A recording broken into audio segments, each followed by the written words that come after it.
سورہ رحمان کا مقام نزول، یہ سورت مکہ مکرمہ میں نازل ہوئی۔ سبحان اللہ۔ آیات، کلمات اور حروف کی تعداد، اس سورت میں 3 رکوع، 78 آیتیں، 351 کلمے اور 1636 حروف ہیں، 1636 حروف ہیں۔ رحمان نام رکھنے کی وجہ کیا ہے؟ What is the reason of that? اس سورت کا نام سورہ رحمان اس لیے رکھا گیا کہ اس کی ابتدا اللہ تعالیٰ کے اسماء حسنہ میں سے ایک اسم الرحمن سے کی گئی۔ سبحان اللہ۔ اچھا، سورہ رحمان کے فضائل بہت آئے احادیث میں۔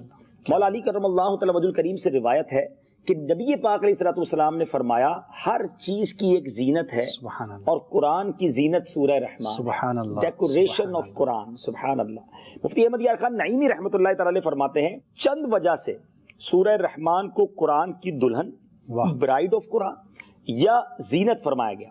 اس صورت میں اللہ تعالیٰ کی ذات و صفات کا ذکر ہے، سبحان اللہ، اور ذات و صفات پر اعتقاد، بلیف رکھنا، ایمان رکھنا، یہ ایمان کی زینت ہے۔ بے شک۔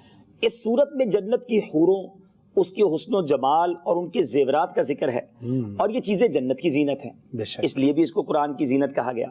اس صورت میں آیت مبارکہ فَبِأَيِّ آلَاءِ رَبِّكُمَا تُكَذِّبَانِ 31 ٹائمز ارشاد ہوئی۔ سبحان اللہ۔ اس سے سورت کی زینت اور زیادہ ہو گئی۔ سبحان اللہ۔ سبحان ایک اور بڑی پیاری حدیث پاک ہے، حضرت فاطمہ الزہرا رضی اللہ تعالی عنہا سے روایت ہے، نبی پاک علیہ الصلوۃ والسلام نے ارشاد فرمایا سورہ حدید، سورہ واقعہ اور سورہ رحمان کی تلاوت کرنے والے کو زمین و آسمان کی بادشاہت میں جنت الفردوس کا مکین پکارا جاتا ہے۔ واہ، جنت الفردوس میں رہنے والا، یہ اس کو کہا جاتا ہے جو ان 3 صورتوں کی تلاوت کرتا ہے۔ اس صورت کا مرکزی مضمون جو مین ٹاپک ہے، سینٹرل ٹاپک ہے، کہ اس میں اللہ تعالیٰ کی وحدانیت اور قدرت، نبی اکرم علیہ الصلوۃ والسلام کی نبوت اور قرآن مجید کے اللہ تعالیٰ کی وحی ہونے پر دلائل بیان کیے گئے ہیں۔ اور اس میں چند اور ٹاپکس بھی ہیں کہ اس صورت کی ابتدا میں اللہ تعالیٰ نے اپنی عظیم نعمتوں جیسے قرآن پاک کو نازل کرنے، تاجدار رسالت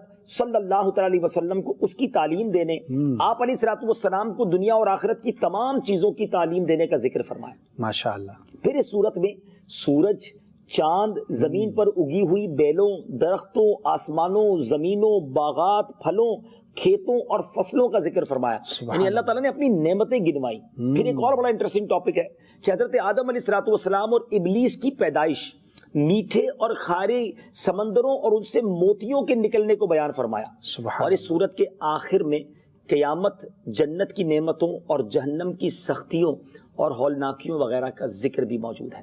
تو ناظرین، ہم یہ اس کا جو تعارف پیش کرتے ہیں، انٹروڈکشن آف سورت اس لیے پیش کرتے ہیں کہ مزید قرآن پڑھنے کا شوق پیدا ہو۔ رمضان تو ہے ہی نزول قرآن کا مہینہ، اس مہینے میں قرآن پڑھیں، انڈرسٹینڈ کریں، کم از کم کچھ قرآن ٹرانسلیشن کے ساتھ بھی ساتھ ساتھ پڑھتے رہیں، تو امید کرتا ہوں کہ قرآن کے نور سے دل منور ہونا شروع ہو جائیں گے۔ مجھے اپنی اور ساری دنیا کے لوگوں کی اصلاح کی کوشش کرنی ہے انشاءاللہ۔